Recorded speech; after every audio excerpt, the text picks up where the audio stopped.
Assalamu alaikum. Биздин Алам Кабар YouTube каналыбыздын көрүүчүлөрү жана катталуучулары амансыздарбы? Бүгүн число 6-декабрь 2023 жыл.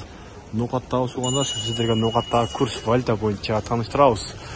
Саатты айта кетсек, саат 10:55 өтүп тугандар. Достор, бир лайк менен кирип келиңиздер. Рубль кандай болуп калды? Чогуу көрөбүз. Финка банкта 0960 экен тугандар. Ал эми сатып алуу болсо 1 сом.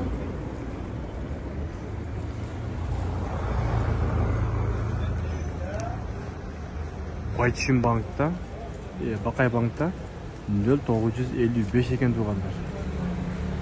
Көрүңүздөр. Рубль эмне себептен түшүп кетти? Ал эми башка жактарда кандай болуп жатат тугандар? Комментарийге жазып коюңуздар. Бишкекте, ал эми башка областтарда кандай болуп калды? Банк Азия банкта дагы 0960 экен.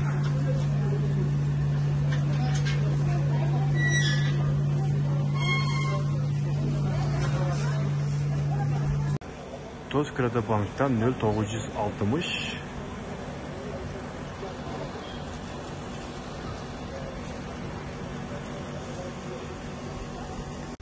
Админгаларда дагы 0960 экен.